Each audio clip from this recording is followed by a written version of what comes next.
ನಮಸ್ಕಾರ ಫ್ರೆಂಡ್ಸ್, ತಮಗೆಲ್ಲ ಜ್ಞಾನಗುತ್ತಿ ಯೂಟ್ಯೂಬ್ ಚಾನಲ್ಗೆ ಆಧಾರ ಸ್ವಾಗತ. ಇವತ್ತು ನಾವು ಗುಣಾಕಾರ ಅಂದರೆ ಮಲ್ಟಿಪ್ಲಿಕೇಶನ್ ಮಾಡುವಂಥದ್ದು ಸರಳವಾದ ವಿಧಾನ ತಿಳಿಸ್ಕೊಳ್ಳಿ ನಿಮಗೆ ಇಷ್ಟಪಡುತ್ತೇವೆ.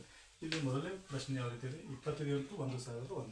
ಈ ಪ್ರಶ್ನೆಯಲ್ಲಿ 1001ರಲ್ಲಿ 2 ಸೊನ್ನೆಗಳು ಬರುವಂಥ ಒಂದು ಪ್ರಶ್ನೆ ಇದೆ. ಇದನ್ನು ಯಾವ ರೀತಿ ಮಾಡಬೇಕಂದ್ರೆ 25 ಇಂಟು 1001. ಇದನ್ನು ನಾವು 25 ಇಂಟು 1001 ಇದನ್ನು ಹಳೆ ಪದ್ಧತಿ ಪ್ರಕಾರ ಬಿಡಿಸ್ಬೇಕಾದ್ರೆ ಒಂದು ಸ್ವಲ್ಪ ಟೈಮ್ ಹಿಡಿಯುವಂಥ ಸಾಧ್ಯತೆ ಇರ್ತದೆ. ಅದಕ್ಕಾಗಿ ಈಸಿಯಾಗಿ ಮಾಡೋಂಥದ್ದು ಯಾವ ರೀತಿ ಅಂದರೆ 20 ಯಾವ ರೀತಿ ಇದೆ ಅದನ್ನು 25 ಬರೆದುಕೊಳ್ಳೋದು.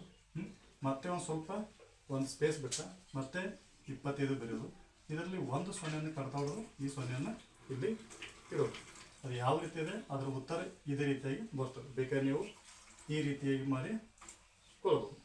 ಹಾಗೆ 77 ಇಂಟು 1001 ಇಲ್ಲಿ ಕೂಡ 2 ಸೊನ್ನೆಗಳು ಇವೆ. ಸೇಮ್ ಹೇಗೆ 77 ಸ್ವಲ್ಪ ಸ್ಪೇಸ್ ಬಿಟ್ಟು ಮತ್ತೆ 72 ಬರೋದು, ಒಂದು ಸೊನ್ನೆನ ಕಟ್ಟೋದು, ಇದರಲ್ಲಿ ಸೊನ್ನೆಯನ್ನು ಇರೋದು. ಇದು ಕೂಡ ಉತ್ತರನು ಅದೇ ರೀತಿ ಆಗುತ್ತೆ. ಇಲ್ಲಿ 47 ಇಂಟು 10,001 ಇದರಲ್ಲಿ 3 ಸೊನ್ನೆಯನ್ನು ಬರುವಂಥ ಪ್ರಶ್ನೆ. ಇಲ್ಲಿ 2 ಸೊನ್ನೆ, ಅದರಲ್ಲಿ 3 ಸೊನ್ನೆ. ಇದನ್ನು ಯಾವ ರೀತಿ ಮಾಡಬೇಕಾದ್ರಿ 47 ಬರದೆ ಮತ್ತು ಸ್ವಲ್ಪ ಸ್ಪೇಸ್ ಬಿಟ್ಟು 47 ಬರೋದು.